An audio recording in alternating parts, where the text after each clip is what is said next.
Hey, what's up everyone? Welcome to 90 Day Fiance's latest news. There was a steady hum of activity in the hospital's emergency room amidst the shuffle of hurried footsteps and the low murmurs of doctors and nurses discussing cases. The sound of cardiac monitors reverberated across the room. It was a place where fragility and life met, and the air was heavy with tension and antiseptic Niles. Valentine was one of the numerous patients lying in a bed with a pale, tired face under the oxygen mask.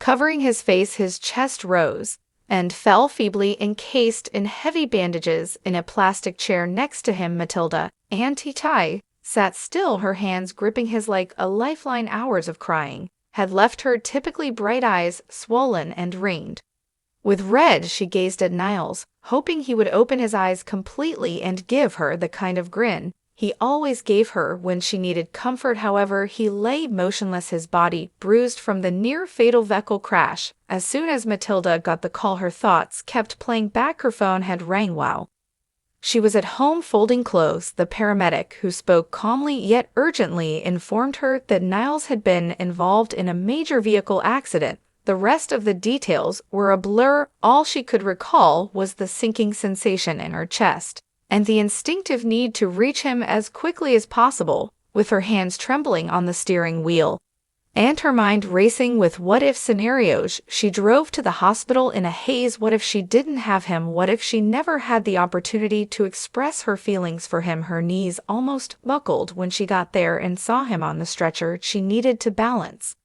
herself by clinging to the wall. She felt powerless now as she sat by his bedside and watched him struggle through the pain. In front of her, the man who had always been her pillar of support and her haven suddenly lay weak and exposed.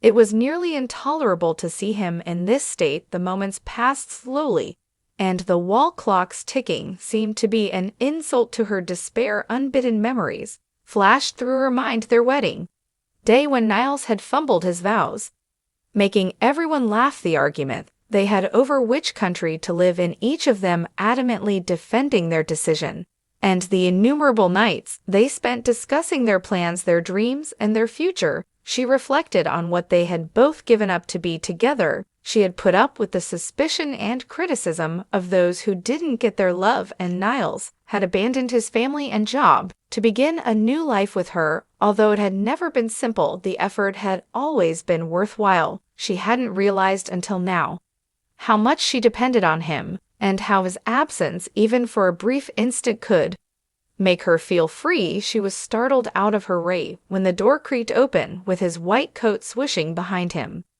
Patel entered. Although his expression was composed, Matilda's heart sprang with fear. She hurried to her feet, waiting for him to say something, her hands shaking.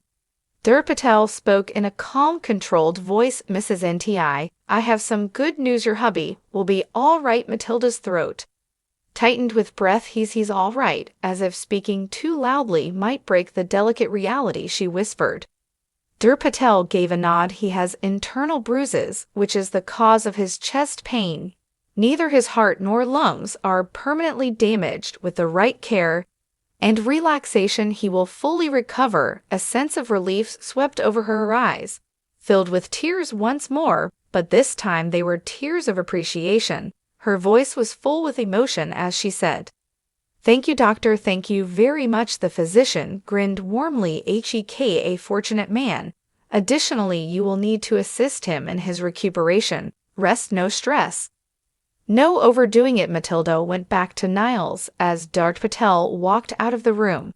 His eyes were open now, just enough to let her know he was paying attention. Her heart wrenched with relief and love as his lips curled into the smallest of grins. She sat next to him and took his hand once again, whispering, "You're awake, Niles. You scared me. I considered I was afraid I might lose you." The oxygen mask had muffled his speech a little. "I apologize." Failed to spot the truck. It went by so quickly her voice broke as she hurriedly stated it. "Doesn't matter. You're present. That is the only thing that counts." His eyes were tired but loving as he gazed at her. "Matilda, you're stronger than you realize." Tears were running down her cheeks as she shook her head. "I don't feel powerful. Not without you." Niles was able to give Her hand a feeble squeeze. We've had worse. Weck overcome this as well. Matilda wiped away her tears and straightened. Niles, no, we don't simply get past this. This serves as a warning. No more assuming anything about one another. No more squandering time on pointless discussions. We make every minute matter. From now on, a slight grin appeared on his face. I'm going to hold you to that. With the exception of the gentle buzz of the nearby equipment, the room slipped into a cozy calm for the first time in hours. Matilda closed her eyes and laid her head on his arm. She recognized that this was only another chapter in their tale as she reflected on their journey together, how far they had come and how much they had conquered despite the brittle and unpredictability of life. Their love was the one thing that would always be there for them. She gave herself permission to feel hopeful. For the first time since the accident, they had already been put to the test, and each time they had come out stronger. It would be the same this time. They would confront whatever was ahead together. They would rebuild their story together. This gossip is over. If you like the video, then give your opinion in the comment box and stay with us by subscribing the channel. Thank you.